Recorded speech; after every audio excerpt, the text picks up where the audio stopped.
नमस्कार, मैं हूं आपके साथ कविता राणा।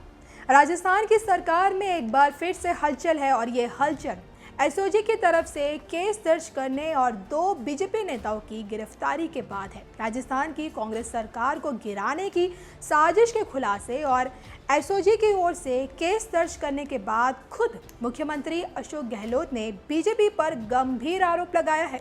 उन्होंने बीजेपी पर विधायकों की खरीद फरोख्त और अपनी सरकार गिराने की कोशिश का आरोप लगाया है। परंतु बीजेपी के नेताओं ने तो मानवता और इंसानियत की सारी हदें पार तोड़ दी है। क्योंकि एक तरफ तो हम जीवन और आजीविका बचाने में लगे हुए हैं और दूसरी तरफ ये लोग सरकार गिराने में लगे हुए हैं।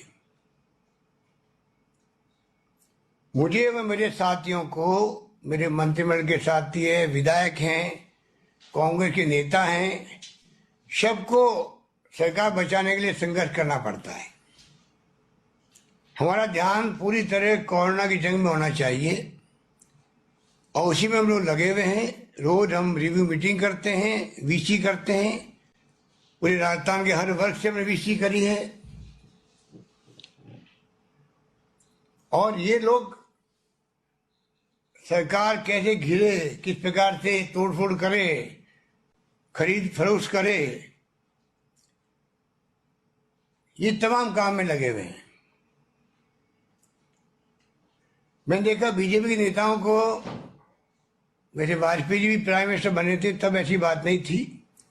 अब जो 14 के बाद देख रहा हूं कि इतना अहम घमंड आ गया है, अहंकार है, ये खुल के सामने आ गए। देश के सामने धर्म के नाम पर, जाति के नाम पर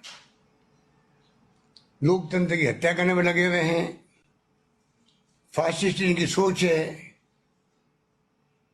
विभिन्न प्रदेशों के अंदर आपने नमूने देखे होंगे किस प्रकार से इन्होंने जब जब इनका मौका लगा, चाहे वो गोवा या मणिपुर हो, वहां पे सरकार ने बना दी कांग्रेस की। अरुणाचल प्रदेश में हमारे विधायकों की संख्या 42-60 में से सारे विधायकों को उन्होंने खरीद लिया और सरकार बदलवा दी। वहां पर एक तो एक्स चीफ मिनिस्टर को सुसाइड करना पड़ा इन लोगों के कारण से। उत्तराखंड में हम देखा होगा किस प्रकार से लालच देकर के बीजेपी में ले आए गए लोगों को।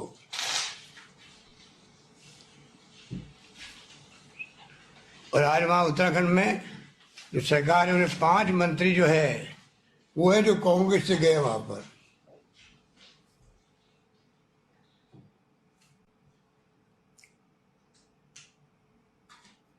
और महाराष्ट्र में तो कमाल ही हो गया। जब सरकार बनी, मेजोरिटी नहीं थी, तब भी सुबह सुबह शपथ दिला दी गई और मोदी जी ने भी सुबह 7 बजे शपथ लेते ही ट्वीट कर दिया बधाई का। और हमारे वो फर्नांडिस साहब, क्या नाम उनका, देवेंद्र फर्नांडिस का एक फर्नांडिस देवेंद्र जी, उन्होंने जो है वहां पर ट्वीट किया, जवाब दिया, मोदी है तो मुमकिन है। तो आप सोच सकते हो इस रूप में इन्होंने तमाम जो कर रहे थे इसके अंदर। कर्नाटक में भी ऐसे हुआ, मेजोरिटी नहीं थी, शपथ दिला दी येदियुरप्पा जी को। सुप्रीम कोर्ट के आदेश से वापस सरकार को इस्तीफा देना पड़ा, पर चूके नहीं वो लोग। वहां भी वापिस खरीद फरोख्त करके सरकार बनाई गई। मध्य प्रदेश में सबको मालूम है किससे कहानी क्या क्या हुए। इनकी सोच दर्शाती है, जो कांग्रेस का 5 साल तक राधा कृष्ण विखे पाटिल नेता प्रतिपक्ष थे, वो 19 के अंदर चुनाव के 2 महीने पहले उनको शामिल करवा दिया बीजेपी के अंदर और मंत्री बना दिया, जो 5 साल विपक्ष का नेता रहा है। मैं उम्मीद करता हूं गुलाब चंद कटारिया की ये सोचनी होगी। वो आरएसएस के काठी नेता है, बीजेपी के बहुत सीनियर नेता हैं और ना उनको लेने वाले हैं। गुलाब चंद कटारिया की तरह के लोगों की कांग्रेस में जगह नहीं है। ये सतीश पूनिया जी हो, राजेंद्र राठौड़ जी हो, ये जिस प्रकार का खेल खेल रहे हैं राजस्थान के अंदर सरकार को गिराने के लिए अपने केंद्रीय नेताओं के इशारे पर, ये तमाम बातें जनता के सामने आ चुकी है, जनता समझ गई है। और किस प्रकार से ये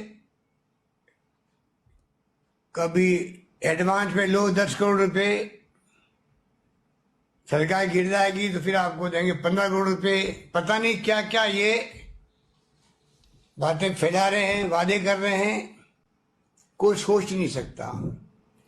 कोई बहुत करीबी है तो कहेंगे कि आपको तो आपके लिए एक्स्ट्रा ध्यान रख लेंगे, इसका मतलब आपको एक्स्ट्रा मदद कर देंगे।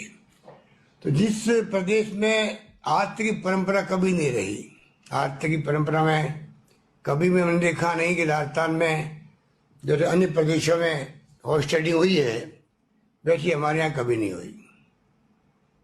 बीएसपी को हमने किया, जब कभी कमेंट करते हैं लोग कि बीएसपी को आपने मिलाया, तो बीएसपी पूरी मर्द हुई हमारे यहाँ पर, कोई हाउस स्टडी नहीं हुई।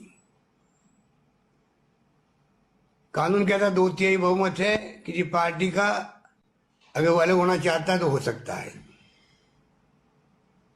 तो जिस रूप में इन्होंने जो खेल खेला है और खेल खेल रहे हैं वो सबके सामने है।